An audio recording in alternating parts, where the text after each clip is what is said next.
तो आज मैं आपको एक अनोखी रहस्यमय कहानी सुनाऊंगा। अगर आप चैनल पर नए हैं तो अभी सब्सक्राइब कर ले, क्योंकि यह मेरा दूसरा नया चैनल है। तथा कहानी पूरा देखे, अंत में एक अनोखा रहस्य छुपा है। धन्यवाद। तो सुनिए। एक गांव था जिसका नाम था छायांगा।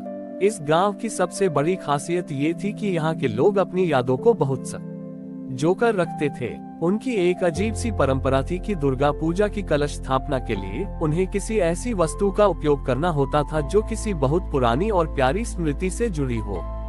उनका मानना था कि जब तक कलश में सच्ची भावना नहीं होगी, दुर्गा माँ प्रसन्न नहीं होंगी। गांव का एक युवा था अंकित। वह बहुत जिज्ञासु था, लेकिन उसने अपने माता पिता को बचपन में ही खो दिया था। उसके पास उनकी कोई खास स्मृति नहीं थी। इस साल कलश स्थापना की जिम्मेदारी अंकित को दी गई, लेकिन वह बहुत परेशान था। उसे समझ नहीं आ रहा था कि वह कलश में क्या डालेगा, क्योंकि उसके पास कोई ऐसी स्मृति नहीं थी जिससे वह जुड़ सके। गांव के बुजुर्गों ने उससे कहा, अगर तुम्हारे पास कोई स्मृति नहीं है तो तुम्हें ये जिम्मेदारी नहीं लेनी चाहिए। ये हमारी परंपरा है और इसका अपमान नहीं होना चाहिए। अंकित बहुत दुखी था। उसे लगा कि वह अपनी पहचान खो रहा है। वह गांव छोड़कर जाने की सोचने लगा।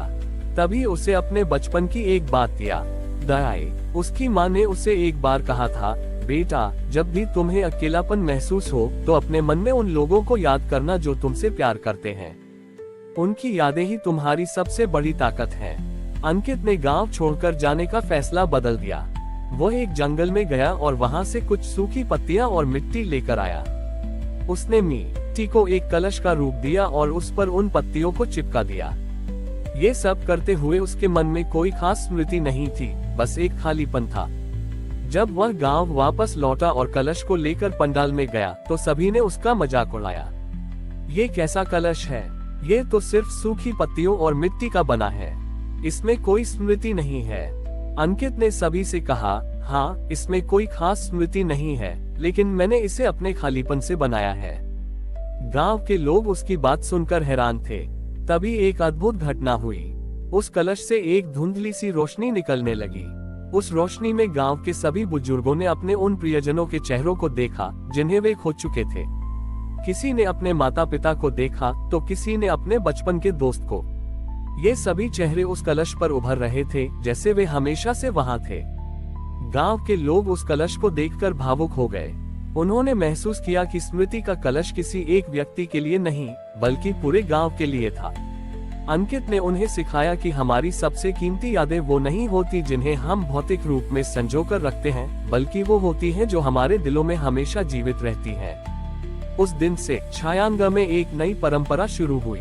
अब हर साल दुर्गा पूजा के लिए एक ऐसा कलश बनाया जाता है जिसमें गांव के हर व्यक्ति की किसी न किसी स्मृति को जगह दी जाती है, क्योंकि उन्होंने जान लिया था कि आस्था का सबसे बड़ा प्रतीक हमारे दिल में बसी हुई यादें होती हैं। अंकित के स्मृति के कलश ने छायांगा में एक नई चेतना जगा दी थी। उस साल की दुर्गा पूजा के बाद गांव के लोगों ने अपनी पुरानी यादों को केवल एक बोझ की तरह नहीं, बल्कि एक आशीर्वाद की तरह देखना शुरू कर दिया। वे अपनी यादों को साझा करने लगे और इससे उनके आपसी रिश्ते और भी मजबूत हो गए। अंकित की इस पहल ने उसे गांव का सबसे सम्मानित व्यक्ति बना दिया। लेकिन गांव की इस शांति को एक नई चुनौती का सामना करना पड़ा।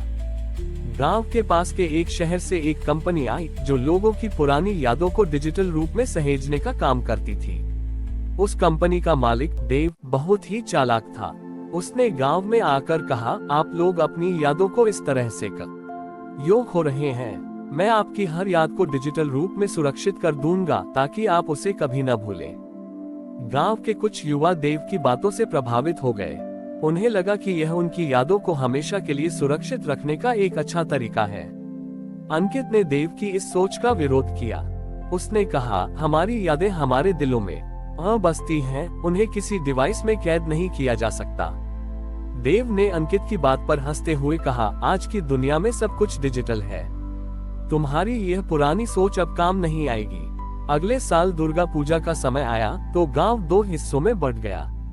एक गुट ने देव के साथ मिलकर एक चमकदार और आधुनिक कलश बनाया। समय एक डिजिटल डिस्प्ले लगा था जिस पर गांव के लोगों की पुरानी तस्वीरें दिखाई दे रही थी। वहीं दूसरी ओर अंकित और बाकी लोगों ने मिलकर एक साधारण सा कलश बनाया जिसमें उन्होंने अपनी सबसे प्रिय लेकिन भौतिक रूप से खो चुकी यादों को महसूस कर रखा था। कलश स्थापना के दिन एक भयानक तूफान आया। देव के पंडाल में लगी बिजली चली गई और उसका डिजिटल कलश काम करना बंद कर दिया। उसके डिस्प्ले पर सिर्फ एरर का संदेश आ रहा था।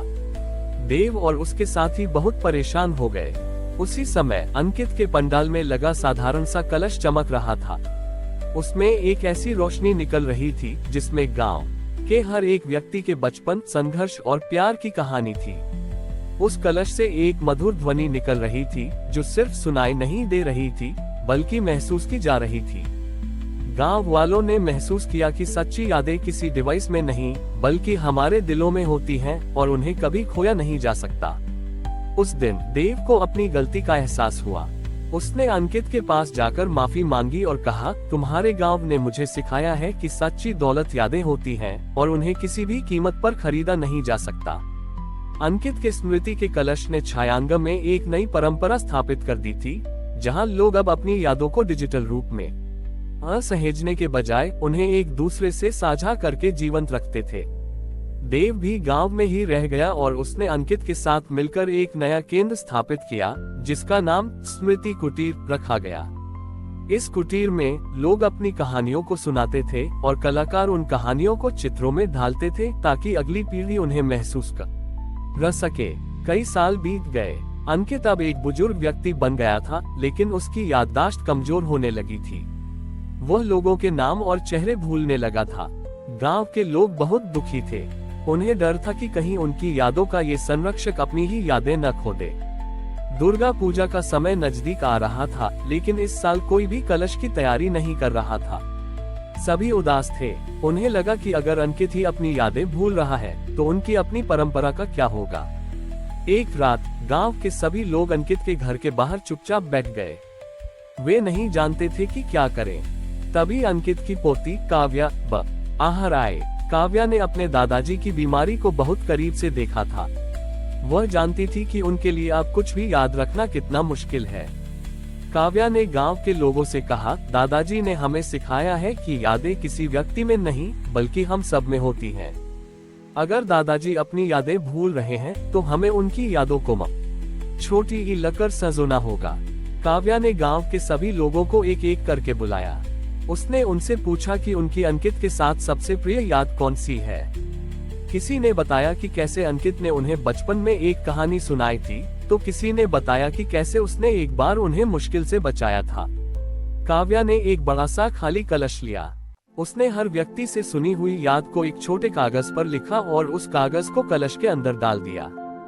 जब सारे कागज कलश के अंदर आ गए तो वह कलश पूरी तरह से भर चुका था। दुर्गा पूजा के दिन काव्या ने उस कलश को पंडाल में रखा। जब अंकित वहां आया तो वह कुछ भी पहचान नहीं पा रहा था। वह खाली निगाहों से लोगों को देख रहा था। काव्या ने धीरे धीरे कलश से एक एक कागज निकालना शुरू किया और उन पर लिखी हुई यादों को जोर से पढ़ना शुरू किया। जैसे जैसे काव्या एक एक याद पढ़ती गई, अंकित के चेहरे पर एक हल्की सी मुस्कान आने लगी। उसे कुछ याद नहीं आ रहा था, लेकिन वह उन भावनाओं को महसूस कर रहा था जब वो उन यादों में थी। जब काव्या ने आखिरी कागज पढ़ा तो अंकित ने धीरे से अपने हाथ से कलश को छुआ और कहा, ये यादें मेरी नहीं बल्कि हम सबकी हैं। गांव के लोग उस दिन समझ गए कि सच्ची यादें किसी एक व्यक्ति की नहीं बल्कि पूरे समुदाय की होती हैं, और जब एक व्यक्ति उन्हें भूलने लगता है तो पूरा समुदाय उन्हें जीवित रखता है। हमारी और भी आध्यात्मिक एवं अनोखी कहानियां देखने के लिए हमारे चैनल पर जाएं तथा धार्मिक एवं पौराणिक अनोखी कहानियां हमारे चैनल पर है। कृपया जाके देखें तथा हमारे चैनल को सब्सक्राइब करके रखें और वीडियो लाइक जरूर करें। धन्यवाद।